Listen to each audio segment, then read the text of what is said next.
that cliffhanger went on for a little bit, isn't it? Anyway, part 2 with Coach Tim is here. Tim is a holistic coach who specializes in helping individuals, particularly those in the LGBT plus community, to navigate personal and professional growth. We chatted about how coaching is different from mentorships and consulting a little bit more.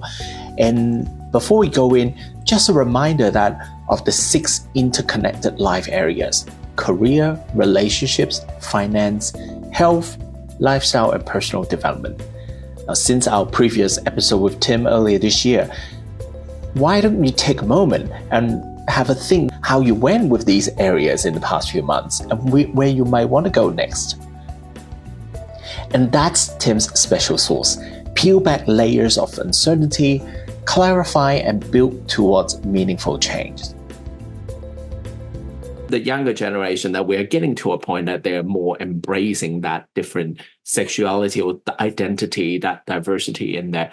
But of course, that for many of us in the LGBT plus community, no matter what age you are, there's quite a bit of unlearning to do. So what's your thoughts about the need of coaching in the LGBT plus space, like just on top of your head? Yeah, I love the potential of that, because if you remember, or just as a reminder, coaching your coach, I partner with you, and in essence, I'm helping you achieve what you want today and tomorrow.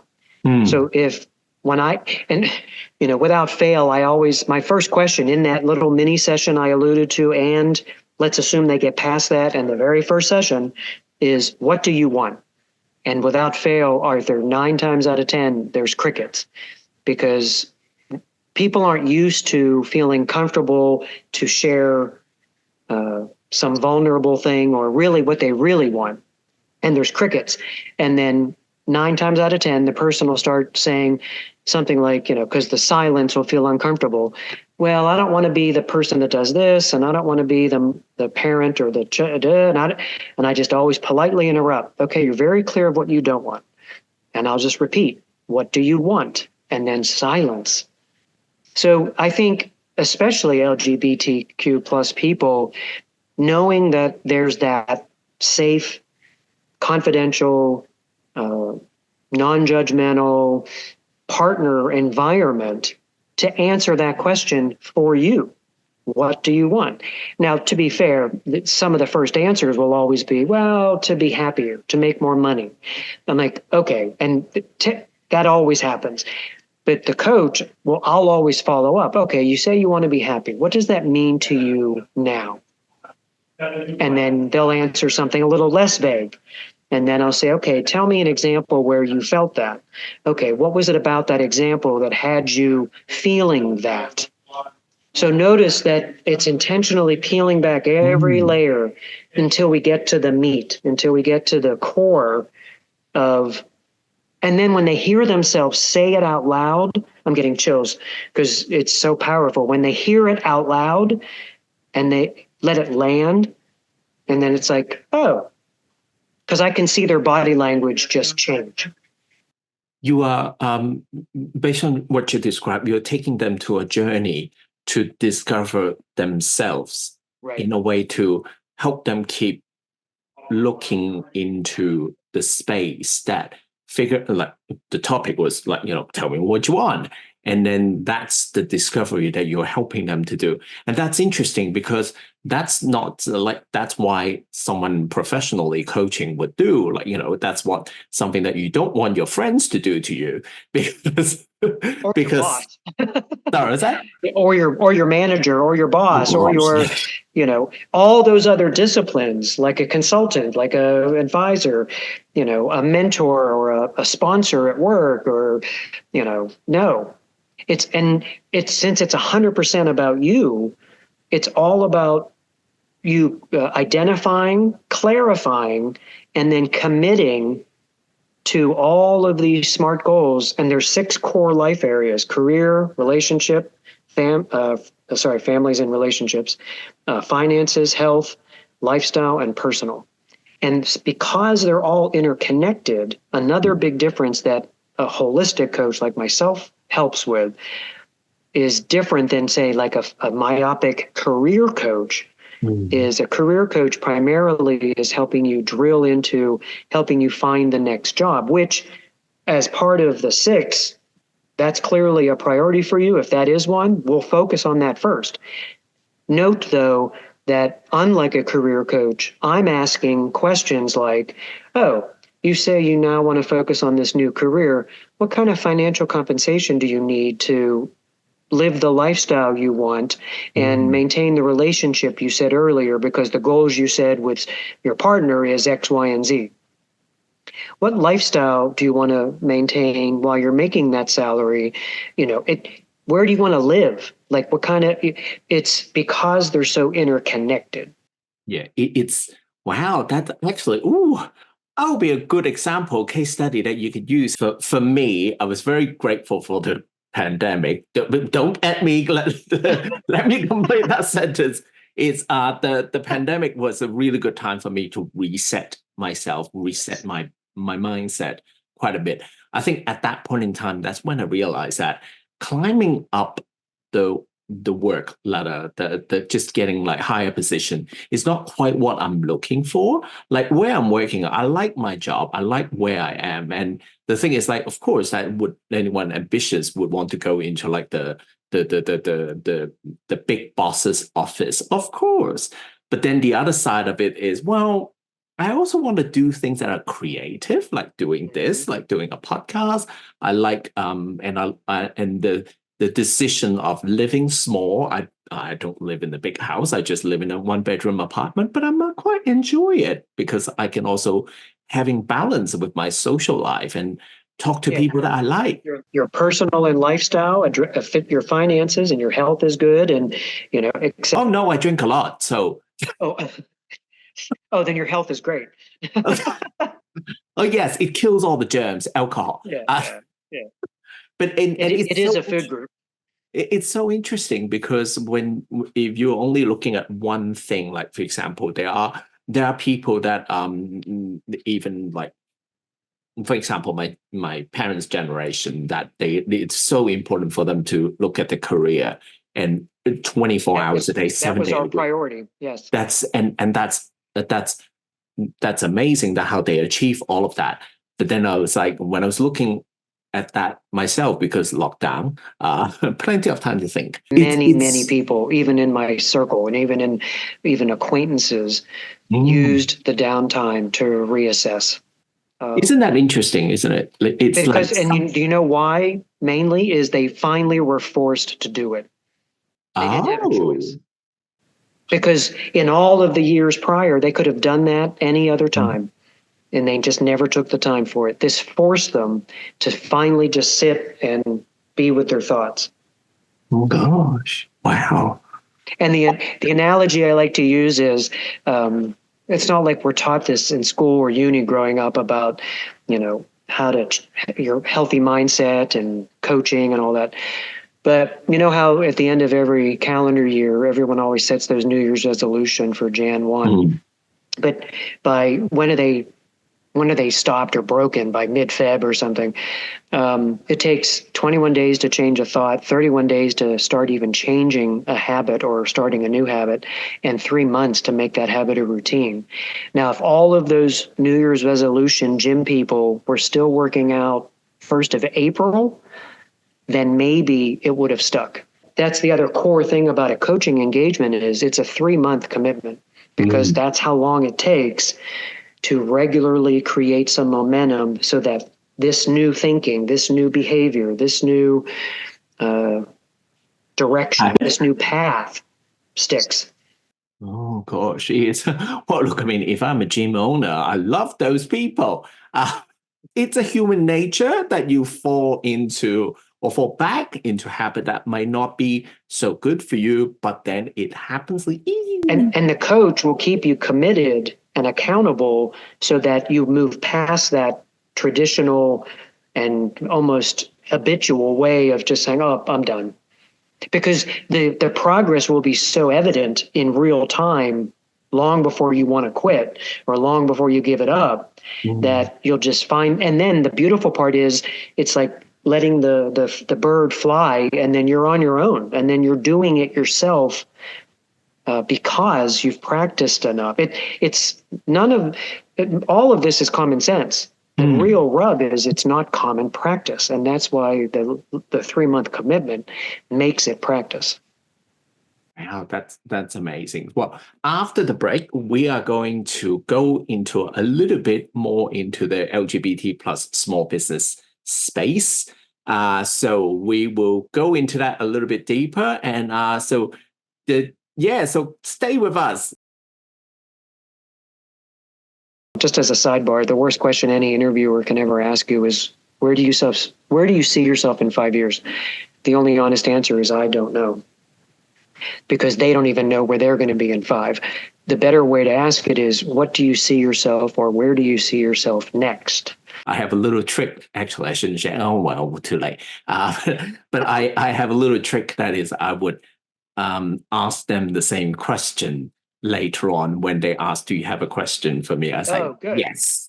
How do you see yourself in 5 years from now? That actually happened to my interviewer. They would have like, tell me, why do you apply for this job? And then I was like, well, tell me why did you apply for the job that you're doing? And I wait until I answer it and to that later point. And then they have plenty of time to expect that could happen to them. But for some reason, most of them don't recognize that could be the case. So they can be a little bit shocked. I'm going to remember that. Thank you. This is a very interesting thing because we talked about the 6 pillars, particularly LGBT plus small businesses. It's never just one thing. So can you give us a little bit of an idea, maybe an example of a process after that initial mini chat that you have? Let's assume then receptivity is high and it's a mutual fit, as we talked earlier. And this process is for any individual, but I appreciate you asking specifically, certainly for the LGBTQ audience, because it has a much more relevant application. Because as I mentioned, it's a commitment, 3 months. Ideally, it's consisting of 12 sessions weekly, ideally. Because if you try and do it bi-weekly or every other week, or as you say down under, fortnightly, you lose the momentum. I mean, plus it takes 6 months to finish the commitment versus just 3. But so three months is ideal. It's always 12 sessions. But the very first session is 2 hours minimum, because it's a litany of questions and this becomes very relevant for your audience, because it asks things like, in all those 6 areas, different questions, but it addresses all 6, where I'll ask things like, what are your relationship goals with so-and-so? Because earlier on, I asked, tell me about your family. Do you have any siblings? Do you have any partner or significant other? And like kind of just all of the get to know information. But when we get to the 6 areas and the goals, then it's getting personal, getting specific, getting uncomfortable sometimes. And I've had many an LGBTQ clients that when I get to certain family members, understandably, they're not all clamoring the client to make every relationship robust. Like some members of the family, they're just like, which unfortunately many in the community have had to face. So unlike, I'm not a friend that's trying to say, well, you should go do that, or maybe you ought to go do that. I'm like, okay, so I'll ask, what are your goals with said family member? What are your relationship goals going forward with insert name? And if the person is adamant about, like, I have none, I'm like, okay, we move on. However, there have been more examples than not where I could sense hesitation, and then we drill, and then they initially share animosity and some history. And again, I'm not a psychologist. I can't help you look backwards of why things happened, but I'm solely, again, focused on today and tomorrow is, okay, given all of that, what do you want it to be? Sometimes they'll almost put a little toe in the water and say, well, for the next week, I'm willing to commit to do X, meaning I'll contact this person. And it's that granular, it's that minimal. And then the next week, and that's part of the process, is the very first question of every following week is, how did you do on your goals and your action steps and your commitments? And we revisit each one of them.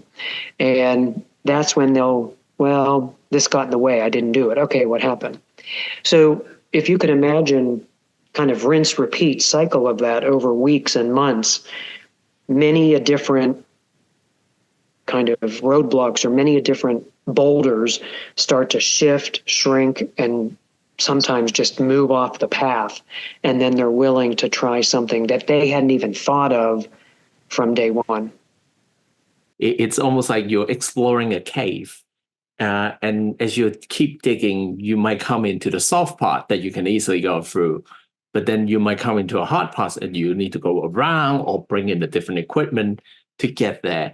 It's not a straightforward journey. And it's true that especially with the LGBT plus space, their relationship or their family side, that or even some of them might be health or social side, that there can be barriers that we don't know of because we might be raised to believe in something otherwise.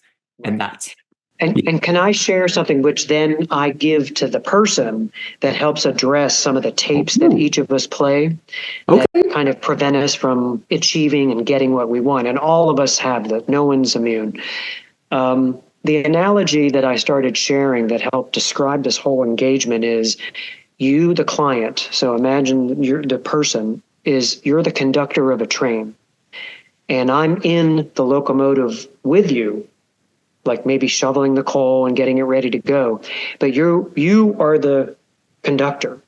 So you're deciding where the train's going to go, how fast, where we're going to detour, where we're going to break down, where we're going to just stop, etc. That's the journey aspect of it. However, the train can't leave without the two parallel tracks, and that's intentional because the coaching engagement is the tracks. The one rail is all of the goals across all 6 areas that I'll keep you focused, committed, and accountable in achieving incrementally, intentionally, etc. Train still can't leave without the other parallel rail. And that is your brain, your mind, your tapes, your negative chatter. So I'm giving you a tool on session 2 that you'll then use for the next 10 weeks that starts to change your brain synapses so that you start to increase your self-confidence, lower your self-doubt, care less about what other people think, and truly start it. In addition, you're going to start achieving what you want. Now the train can move. The train can leave the station. And the reason why you need them both is goal setting without mindset shift is not going to do it. And just having mindset shift and just reading and singing Kumbaya without any goals and accountability isn't going to do it. You need them both. And you need them simultaneously. And that's what makes the engagement so powerful, is because as you're achieving, your confidence only is increasing. So I've had many a client, week 9, 10, where I don't even have to ask, that they'll just mention, oh, so-and-so came up to me and said, what's different about you? Like other people in their day-to-day life have noticed a difference. You actually, in a way, you started answering that. So I'm going to move this question from the next segment of the interview to now, which is, what is a big misconception about coaching? Yeah, great question. I think the biggest misconception is that it is like any other two-way engagement. Mm-hmm. That it's just a person who tells me what to do. They're the expert. I'm paying them to tell me what I oughta, woulda, should do to improve getting a job. Well, I mean that's true. It's not providing a service. Well, I mean it is, but it is providing a service of holding you accountable for what you agree to do yourself. Yeah. And now, before I set you free, before you run away, I have a bunch of random questions to throw at you. Are you ready? Speed round, love it. Okay, yes. Now, all right, let's just jump in. What is the one item you couldn't live without? Oh boy. My first thought was wine. Cheers for that. Red wine, specifically. There you go. What are you like outside of your work? Oh, I love jumping on a train from Southern Cross and just taking it for the day to some random town 2-3 hours away and exploring this lovely state. Oh, well, there you go. Which talent or skill would you like to wake up with tomorrow? I've always wished I could speak sign language. I'd Oh, love to do that. name a job you do in the multiverse. In So, the multiverse? yep, Oh multiverse. That God. when there's another version of you. Oh, so a job I'm doing. What am I doing? Oh, I'm flying a plane. I'm a pilot. Oh, nice. What is the biggest lesson you learned from your career so far? Oh, geez, that it doesn't end. There you go. That none of this is an end. It's just the continuing on the path. It's like it will never end. What is one piece of advice that you received that you would like to pass on to the community? Um, yeah, practice authenticity. Um, There and you I go. still struggle with it sometimes. Like I said, we all have the same challenges. The commonality of humanity is palpable. Yeah. So you're not alone. You're not crazy or unique in some of your thoughts. We all have them. The skill is practicing authenticity and just being true to you. Oh, and the other thing, especially for our community, is judge yourself on your decisions, never the outcome. You can't control the outcome. You can control the decision. If you have the information and you feel comfortable making the decision, make it and own it and be fine with it. You never can control though how it lands, what others think, the outcome of it doesn't matter. Own your decision, not the outcome. I think it was Cher who said that it's better to say, geez, it was stupid than saying, what if I have done it? Yeah. There you go. And how do you keep your momentum going? Eat well, sleep, and it's going to sound cliche, but been the older you get, the more you realize, oh my God, this is you don't have to sweat the small stuff. And one of my favorite podcast guys, he just shared something recently that I really like. He's like, when something happens, is it an inconvenience or is it a tragedy? And if it's just an Oh. inconvenience, realize that. Meaning not everything has to be tragedy.